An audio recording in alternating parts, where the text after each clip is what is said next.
നമസ്കാരം. വാർത്താ നെക്സസിന്റെ മറ്റൊരു വീഡിയോയിലേക്ക് സ്വാഗതം. ഇന്ന് പറയാനുള്ളത് ഒരുതരം ഭ്രാന്തിനെ കുറിച്ചാണ്. നല്ല ഒന്നാം തരം മരഭ്രാന്ത്. മരം ഒരു വരം എന്ന അവസ്ഥയൊക്കെ താണ്ടി മരത്തിന് വേണ്ടി മരിക്കാനും മടിയില്ല എന്ന തരത്തിലുള്ള ഒരു തരം അവസ്ഥ. വയനാട് ഉരുൾപൊട്ടലിന്റെ പശ്ചാത്തലത്തിൽ ഇക്കൂട്ടർ വീണ്ടും സജീവമായിരിക്കുകയാണ്. എന്താണ് ഉരുൾപൊട്ടൽ എന്നുപോലും മനസ്സിലാക്കാൻ ശ്രമിക്കാതെ മരം വെച്ചാൽ ഉരുൾപൊട്ടില്ല എന്നൊക്കെ അങ്ങ് ശാസ്ത്രീയമായി പ്രസ്താവിച്ചു കളയുകയാണിവർ. റോഡരികിലും മറ്റും മരം നടുക, പിന്നീട് ആ മരം മുറിച്ചു നീക്കി റോഡ് വീതി കൂട്ടുന്നത് തടയുക എന്നിങ്ങനെ പലതരം മരഭ്രാന്തുകളുണ്ട്. ഇതിൽ സമീപകാലത്തായി പ്രചാരം നേടിവരുന്ന ഒരു സംഗതിയാണ് വൃക്ഷചികിത്സ. പരിക്കേറ്റതും പ്രായമായതും ഉണക്കം വന്നു തുടങ്ങിയതുമായ മരങ്ങൾക്ക് ആയുർവേദ ചികിത്സ നൽകി ആരോഗ്യം മെച്ചപ്പെടുത്തുക എന്നതാണത്രേ രീതി.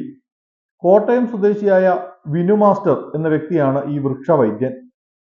ഈ വിധത്തിൽ ഏറ്റവും അവസാനം ശ്രദ്ധിക്കപ്പെട്ട വാർത്ത കോഴിക്കോട് ജില്ലയിലെ വടകരയിൽ നിന്നുമാണ്. കഴിഞ്ഞ മാമ്പഴക്കാലത്താണ് സംഭവം നടക്കുന്നത്. 150 വർഷം പഴക്കമുണ്ടെന്ന് അവകാശപ്പെടുന്ന ഒരു മാവിനെ ചികിത്സ നൽകി പുനരുജ്ജീവിപ്പിക്കുക എന്നതാണത്രേ ഈ ചികിത്സ കൊണ്ട് ഉദ്ദേശിക്കുന്നത്.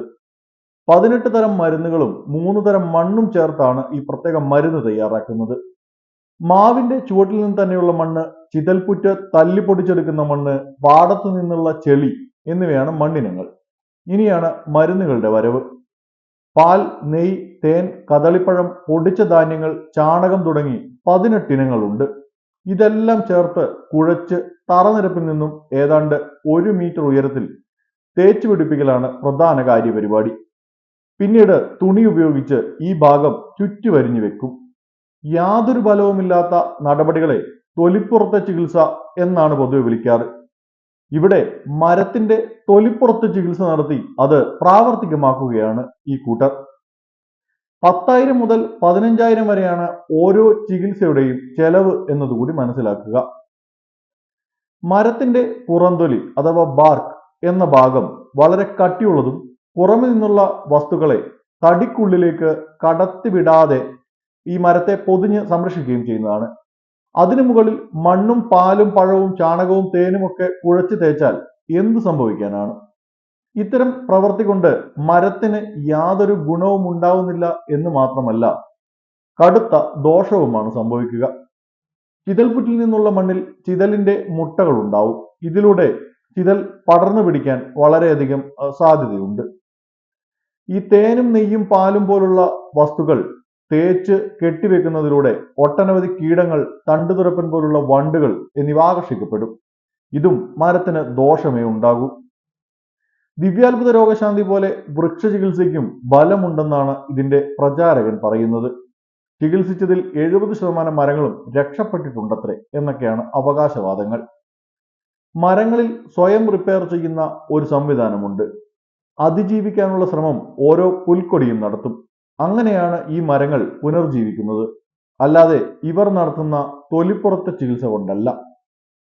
മരങ്ങളോട് ഇഷ്ടമുണ്ടെങ്കിൽ മരങ്ങൾ നടാം. പ്രകൃതി സംരക്ഷണമാണ് ഉദ്ദേശമെങ്കിൽ മരം നടൽ മാത്രമല്ല വഴി. കാർബൺ ന്യൂട്രലായി ജീവിക്കാൻ ശ്രമിക്കുക. വസ്തുക്കളുടെ പുനരുപയോഗം പ്രോത്സാഹിപ്പിക്കുക.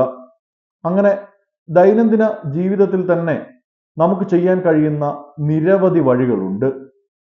7ാം ക്ലാസ് വരെയെങ്കിലും ശാസ്ത്രം പഠിക്കുകയും സ്വയം ചിന്തിക്കാനുള്ള ഒരു ശേഷിയുമുള്ള ഏതൊരാൾക്കും മനസ്സിലാക്കാൻ കഴിയുന്ന ലളിതമായ കാര്യങ്ങളെ ഈ തൊലിപ്പുറത്തെ മരച്ചികിത്സയ്ക്കുള്ളൂ.